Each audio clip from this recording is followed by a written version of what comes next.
पिछले कुछ व्लॉग से ये दोनों आपस में मिलजुल नहीं रहे हैं। मैं बात कर रहा हूँ भैया भाभी की और चालू की। आपने बर्थडे व्लॉग भी देख लिया अम्मी का। उस बर्थडे व्लॉग में भी बहुत ही छोटा सा शूट किया चालू ने, और उसके अलावा भाई ने भी इतना सा व्लॉग दिखाया, अम्मी के बर्थडे का इतना सा व्लॉग दिखाया जो हर बर्थडे को एक मेन कंटेंट बना के खाली भाई के व्लॉग में आएगा और किसी के व्लॉग में नहीं आएगा।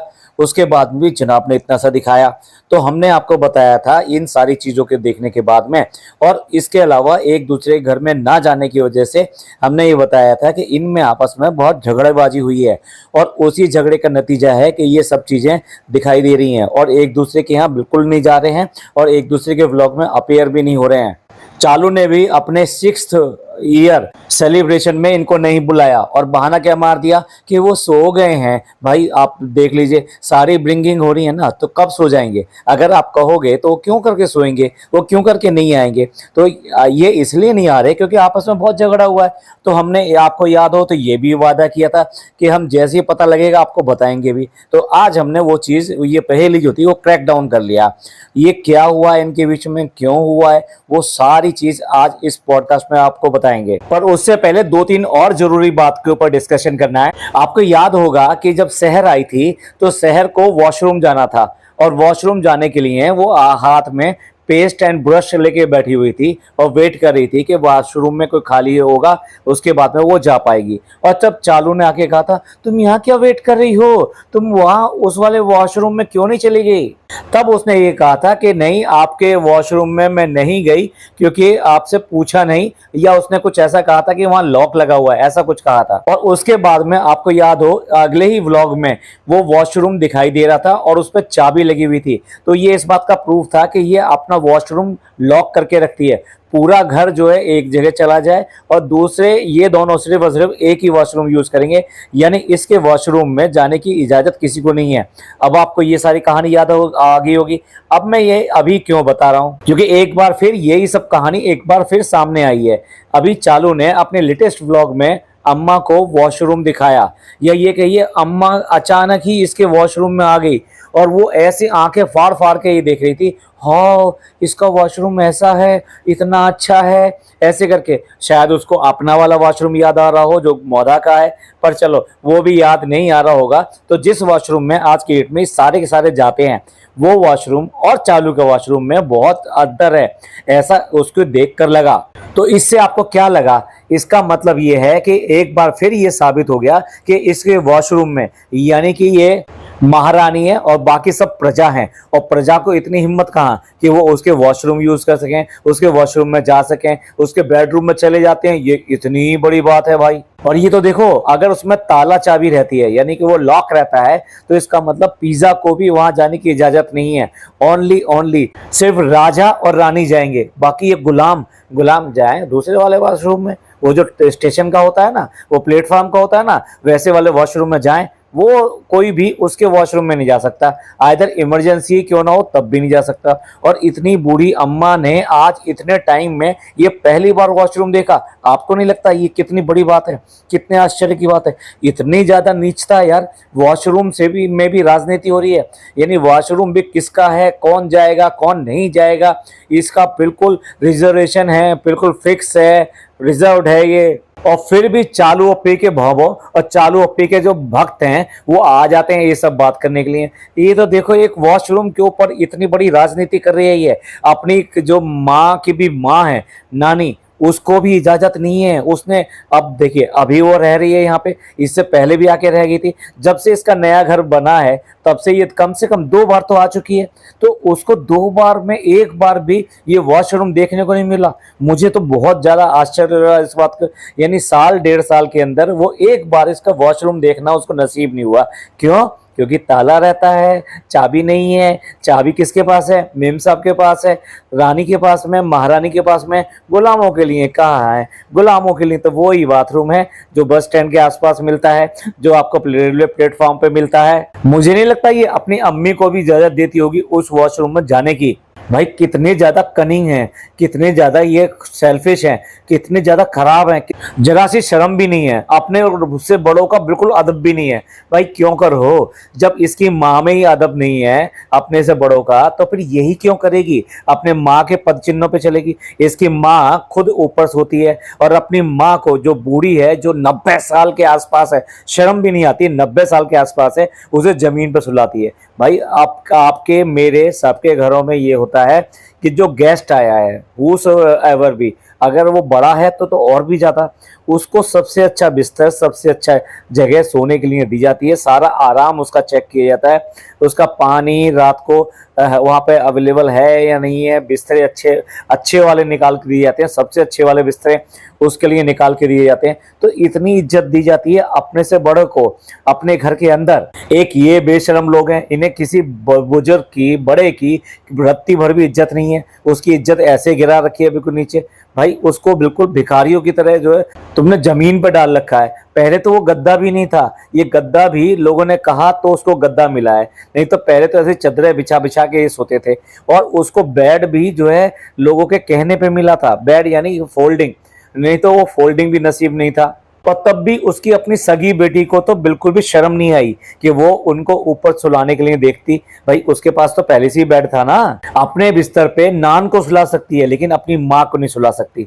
अब समझ में आया कि कितने खराब लोग हैं। और फिर भी लोग बाग ऐसे इनको कमेंट करते हैं, जाके इनके साथ सेल्फी खिंचवाते हैं, इनको गिफ्ट भेजते हैं। शर्म आनी चाहिए उनकी अकल पे भी। मतलब वो लोग कैसे लोग हैं, उनकी अकल है या नहीं है, वो किसी बात को समझ पाते हैं नहीं समझ पाते, देख पाते हैं कि नहीं देख पाते, या बिल्कुल अंधे हैं। तो चालू का वॉशरूम देख के भाई उसे कितना बड़ा अचंभा हुआ, कितना ज्यादा उसे शौक लगा कि इसका वॉशरूम इतना अच्छा है और मैं ऐसे वॉशरूम में जाती हैं, या हम सब लोग उस वाले वॉशरूम में जाते हैं जो जनता जनार्दन के लिए बना हुआ है, जनता टॉयलेट है वो। अब आ जाते हैं एक और ड्रामे पे। आपने शुरुआत में देखा कि गैस खराब है, गैस खराब है, पूरा नाटक कर दिया, सबने अपने अपने व्यूज दे दिए कि लाइटर चलता है नहीं चलता है, लाइटर खराब हो गया है, गैस खराब हो गई है, बर्नर खराब हो गया है, लाइटर मौधा में भी नहीं जलता था तो क्या करना चाहिए। और उसके बाद में एक्सपर्ट इंजीनियर्स भी आ गए, चालू साहब, चालू जी आई और आके उन्होंने भी बंदूक की तरह टक टक टक टक कि लाइटर खराब है, क्या खराब है। जैसे फनी से शादी में वो बंदूक नहीं चली थी जो वो अपने भाई की शादी में गया था वहां पे टाटा नगर, तो ऐसे ही इस लाइटर नहीं चल रहा, उसी स्टाइल में ऊपर करके ऐसे लाइटर चला चला कर दिखा रही है। टोटल ड्रामा क्रिएट किया गया था। अब मैं जो पॉइंट कहना चाहता हूं अब वो समझने की कोशिश कीजिए। इसके घर में खाना नहीं था, इसके घर में खाना नहीं था, तो इसने ये कहा कि हमने जो है जो भी सुबह का रखा हुआ था, दाल चावल एटसेट्रा एटसेट्रा, उससे खा के हमने काम चला लिया। पहले ये कहा था चलो हम बाहर चल रहे हैं खाने के लिए। अरे तेरी अम्मी का घर नीचे है, उसके बाद में तू जो है यहाँ पर जो है खाना खाने के लिए सबको बाहर लेकर जाएगी। कंजूस तो बहुत है, बहुत ही मक्खी चूस है, और सबको बिना बात तो दावत दे नहीं सकती, और देने जाएगी तो उसका व्लॉग बनाएगी, कंटेंट बनाएगी, सब कुछ बनाएगी। लेकिन भाई जो रखा हुआ खाना था सबको वही खिला दिया, सबने वही खा लिया। अब आप देखिए, सोचिए, ये अम्मी के घर क्यों नहीं गई, जबकि ये जा सकती थी, वहां पे खाना वाना बन सकता था, वहां से खाना बन के आ सकता था, ये लोग सारे सारे नीचे जाके खा सकते थे, लेकिन नहीं गए। क्यों नहीं गए? टोटली बैन हो गई है ये। अब मैं बता रहा हूँ आपको, बैन हो गई है। बैन समझते हैं ना, इसको निकाल दिया गया है, धक्के दे के निकाल दिया गया है। अब आपको समझ में आ रही होगी बात, क्यों करके धक्के देके निकाला गया। हम जो बात कह रहे थे क्यों करके इनके घर में लड़ाई हुई है इस बात के ऊपर कि चालू ने अपना घर तो सेफ रखा और पूरी पलटन को लेकर अम्मी के घर में पड़ी हुई है। एक दिन नहीं, 2 दिन नहीं, 3 दिन नहीं, लगातार पड़ी हुई है। इसी बात के ऊपर भाई ने बहुत झगड़ा किया है। और एक और झगड़े की वजह यह है कि जो अम्मी है उनकी जो रिपोर्ट्स आई हैं, मेडिकल रिपोर्ट्स आई हैं, वो बिल्कुल भी ठीक नहीं आई हैं, क्योंकि ये क्या है तो कुछ कुछ दिन में कराते रहते हैं। जनाब ने अपनी रिपोर्ट बताई ना आपको कि पहले उनका कोलेस्ट्रॉल हुआ करता था, लेकिन उन्होंने कोलेस्ट्रॉल अपना सही कर लिया अपनी हैबिट की वजह से, माय फूड। तो ऐसे ही टाइम पे उन्होंने अम्मी की भी रिपोर्टें कराई हैं, लेकिन अम्मी की रिपोर्ट के बारे में आपको कुछ बताया नहीं बताया, तो उनकी रिपोर्ट बिल्कुल भी सही नहीं आई है। और उसके बाद में भी चालू वहाँ पे तरबूज खिला रही है, चालू वहाँ पे मिठाइयाँ खिला रही है, चालू वहाँ पे लस्सी लस्सी पिला रही है, चालू फ्रूट की बास्केट के नाम पे खूब सारे आम लेकर आई है और आम जो उनको दे रही है। अब आप समझ गए होंगे, तो ये सारी बातें इनकी लड़ाई की वजह बनी है और इनमें अच्छा खासा झगड़ा हुआ है और उसके बाद में इनको वहां से लताड़ा गया है। लड़ाई पहले हुई थी लेकिन वो बढ़ते बढ़ते इस टाइम हुई है। तो उस टाइम में आखिरकार अम्मी ने अपने बेटे का साथ दिया और अम्मी ने कहा जा तू चालू जा जा चालू तो जी ले अपनी जिंदगी। तो ये वजह है जिसमें इन दोनों के बीच में बहुत अच्छा खासा मनमुटाव हुआ है और जिसकी वजह से एक दूसरे के व्लॉग में नहीं जा रहे और एक दूसरे के इन सब में नहीं जा रहे। आप ही बताइए, इतने दिन से रह रही थी, बड़े आराम से रह रही थी, तो क्यों करके आई? पहले तो मैं इसी बात पे सवाल उठाता हूँ, ये नीचे रही क्यों? इसका घर बन रहा है, जो नया घर लिया है वो बन रहा है और बीच में इन्होंने एक दीवार निकाली है, उस दीवार को भी इन्होंने प्लाईवुड से कवर कर दिया है और बीच में सिर्फ एक दरवाजा टाइप से छोड़ा है जिसपे इसने पर्दा डाल रखा है, जिससे ये उस घर में जाके कभी भी जाके देख सके कि क्या काम चल रहा है और काम वाले भी इनके पास आ सकें पूछने के लिए। इस तरह से इन दोनों ने दोनों घरों को जॉइंट रखा है, लेकिन पूरा सेपरेशन रखा है। अब जब इतना सेपरेशन रखा है तो फिर क्यों करके नीचे गई रहने के लिए? जब इसका बेडरूम साफ सुथरा पड़ा है, इसके किचन बिल्कुल ठीक ठाक पड़ी है, इसके बाकी एरिया ड्राइंग रूम वगैरह ये जो है सब ठीक ठाक है, तो फिर क्यों इस पलटन को लेके नीचे पड़ी हुई थी?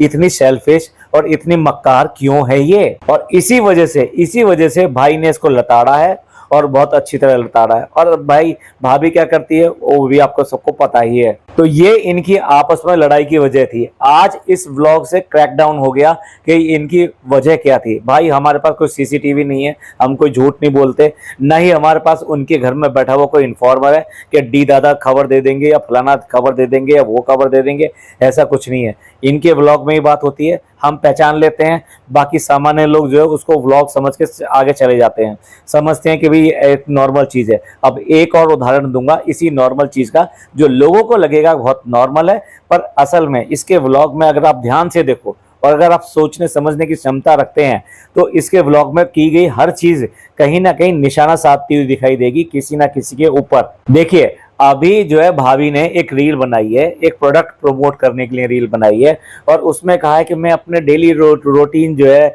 अपनी जो फेस या स्किन रिजिम है वो जो सोच रही थी मैं क्या करूं, पहले क्या लगाऊं, फिर क्या करूं, फिर क्या करूं। फिर मेरे दिमाग में आया मैं इतना सब क्यों करूं, मैं ऐसा करती हूँ क्यों ना एक चीज़ में ये सब चीज़ आ जाए। और फिर भाभी ने एक प्रोडक्ट का अपना प्रमोशन किया। तो अब देखिए ये इसका प्रोडक्ट प्रमोशन था तो इसलिए ये सारी स्टोरी बोल दी।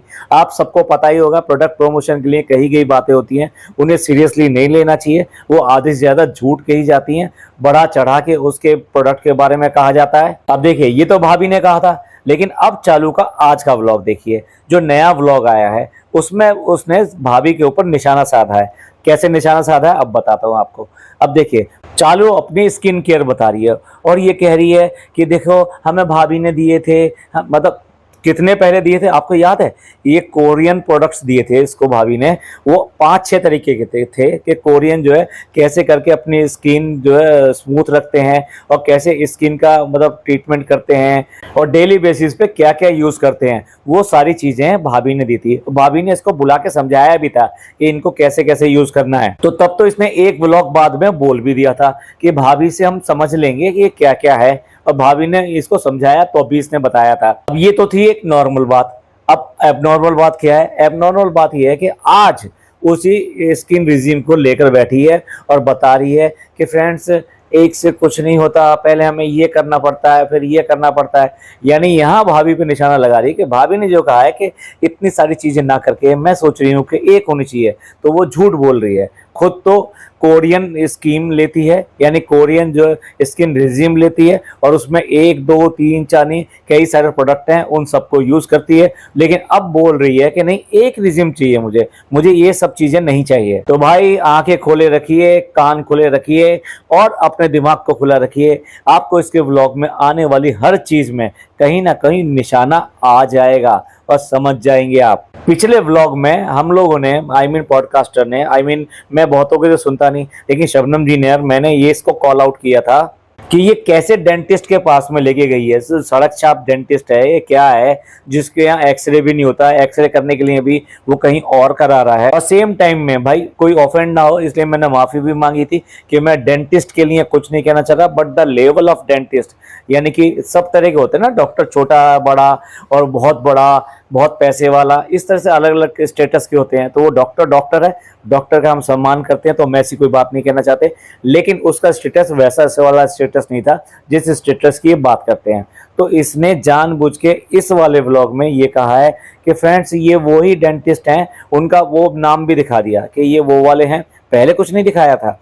और फिर साथ में ये भी कहा ये वो है जिसके लिए भाभी ट्रीटमेंट कराने आई थी और उनकी दाढ़ में कुछ ट्रीटमेंट चाहिए था तो इसके लिए वो आई थी। तो यहाँ पर वो ये बताना चाहती है कि हम ऐसे वैसे के पास नहीं हैं, ये इट्स ए सर्टिफिकेट। वो भाभी को एज ए सर्टिफिकेट यूज कर रही है कि भाभी अपना क्लास दिखाती है ना, तो उस क्लास के डॉक्टर के पास में ही हम गए हैं, हम किसी ऐसे वैसे के पास नहीं लेके गए हैं। अब और सुनिए, लोग बागों को सब चीजें नॉर्मल लगेंगी, एक और नॉर्मल चीज बताता हूं जो एबनॉर्मल है। एबनॉर्मल इसलिए क्योंकि वो जानबूझ के इसने व्लॉग में डाली है। हम लोग कह रहे थे कि घर के अंदर ट्रेडमिल है, एक नहीं दो नहीं, अब तक ये 3 ट्रेडमिल ले चुकी है। उसके बाद में भी इसे वॉक करने के लिए जाना पड़ता है, इसको जो जिम के लिए जाना पड़ता है, जिम मतलब जाना नहीं पड़ता, तब उस टाइम जिम नहीं जाती थी तो ये सब नहीं करती थी। तो हम कहते थे ट्रेडमिल क्यों नहीं करती, क्योंकि ये बार बार कहती थी फ्रेंड्स हमसे नहीं होता है और हम ये कर रहे हैं, हम वो कर रहे हैं, हम स्लिमिंग के लिए ऐसा कर रहे हैं वैसा कर रहे हैं, लेकिन उस टाइम में ये कोई ट्रेडमिल नहीं करती थी। तो लो भाई, आज इस बार इसने ट्रेडमिल वाला भी एपिसोड ले लिया और साथ साथ उसी के नाम का एक टाइटल भी डाल दिया, धोखा। इसके साथ तो धोखा ही धोखा होता रहता है, लेकिन जब भी कोई ऐसा टाइटल डाले हम तो ये तुरंत समझ जाते हैं ये क्लिक बैट है। डेफिनेटली ये किसी छोटी सी बात के लिए कह देगी और निकल लेगी साइड से, और ऐसा ही करती है। तो मैंने तो अपने दिमाग में ये सोचा था कि ये जो किसी के फल खरीदने जाने पर और फल अगर खराब आ जाए ये उसको धोखा कह देती है, तो इसके धोखे का क्या ही डेफिनेशन। इसका धोखा तो कोई छोटा सा भी हो सकता है, आपस में की गई चीज़ों के लिए भी हो सकता है कि किसी से कोई चीज़ मांगी उसने नहीं दी, कह दिया था नहीं दी तो धोखा दे दिया। तो इससे क्लिक बैट की कोई सीमा नहीं है। तो अब ये क्लिक बैट खेला गया इसके नाम से, ट्रेडमिल के नाम से। अब बताइए, ट्रेडमिल लिए हुए कम से कम इसको 1-1.5 साल हो गया है। 1-1.5 साल में क्या ये ट्रेडमिल इन्होंने चला के नहीं देखा होगा भाई? ठीक है, मानते हैं वो सेकंड हैंड लिया था।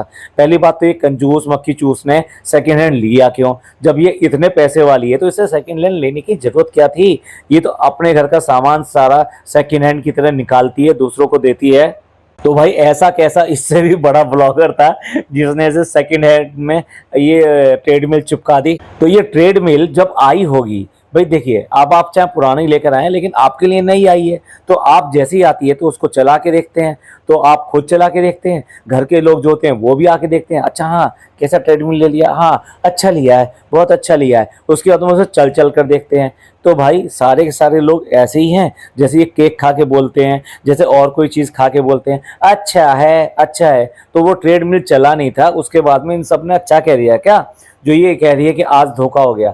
जब ये लेकर आई थी इसने डेफिनेटली चलाया होगा, इसके घर के बाकी लोगों ने चलाया होगा, और उसके बाद में ये ट्रेडमिल यहाँ पे 1.5 साल रखा रहा, इसने यूज नहीं किया। आज की लाइव में काफी सारे लोग आए थे तो वो कमेंट भी कर रहे थे कि ये जो 150 किलो हुक की है तो वो 150 किलो का नहीं होगा, इसलिए ट्रेडमिल जो चल नहीं रहा होगा। But that is a part of joke. लेकिन ट्रेडमिल जो चल नहीं रहा है वो इसलिए नहीं चल रहा है कि भाई तुमने इतने दिन से चलाया नहीं है, अब उसमें पता नहीं किस तरह का माल फंक्शन हो गया है। लेकिन ऐसा नहीं कह सकते कि दूसरे के यहाँ से आप खराब ट्रेडमिल लेकर आए थे। इतने भोले भाले और इतने बेवकूफ़ तो ये है नहीं कि घर पे आके चलाकर नहीं देखेंगे, और उसके ऊपर धोखा नाम दे दिया और दूसरे को इल्ज़ाम लगा रहे हैं। और देखो अभी अभी जिसने 12th पास किया है अब उसकी अकल देख लो। आपको लगता है इसने 12th पास किया है जो कह रही है तो फिर ट्रेडमिल ना उनको वापस कर दो। हाँ, 1.5 साल बाद में कोई ऐसा ट्रेडमिल आप सेकंड हैंड लेते हो, कोई किसी को दोगे तो वो वापस कर लेगा। उसने वो भी फल वाला समझ रखा है कि 4 आम उसने गलत दे दिए, मैं जाऊंगी और जाके वो आम बदल के ले आऊंगी, लेकिन हम उससे पैसे नहीं लेंगे भाई, वो जो उनका भी तो बिजनेस है, हम आम बदल के ले आएंगे। ये सारा का सारा ड्रामा करती है और कुछ नहीं।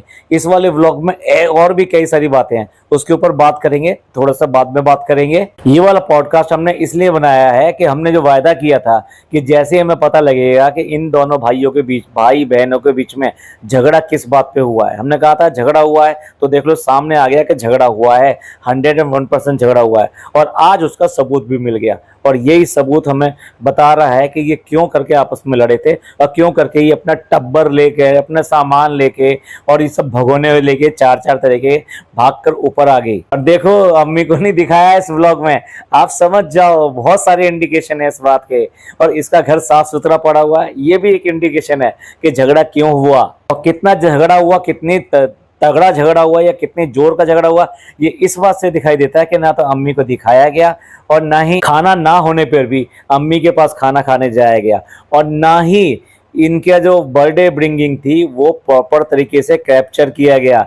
अब देखिए कितने मैंने सबूत दिए हैं। अगर आप व्लॉग ऐसे ही देख के निकल जाएंगे, आपको कभी ये कहानी पता नहीं लगेगी, और ये असली कहानी यही है। और इसीलिए ये जो झगड़ा हुआ था, आज हमने अपना वायदा पूरा किया जो हमने आपसे वायदा किया था। तो चलिए बताइएगा आपका क्या कमेंट है इस सब चीज के ऊपर, कितनी कनिंग ये चालू है और कितना कनिंग इसका भाई बनता है, और आपस में एक दूसरे को क्यों देखना पसंद नहीं करते। इस सब के ऊपर कुछ कहना है तो आप प्लीज कमेंट जरूर कीजिएगा। आपको ये पॉडकास्ट अच्छा लगा हो तो प्लीज लाइक कीजिए, सब्सक्राइब कीजिए, शेयर कीजिए, और बाकी व्लॉग का हिस्सा हम कल पॉडकास्ट बनाएंगे तो उसमें दिखाएंगे। चलिए मिलते हैं फिर। थैंक यू, धन्यवाद, शुक्रिया।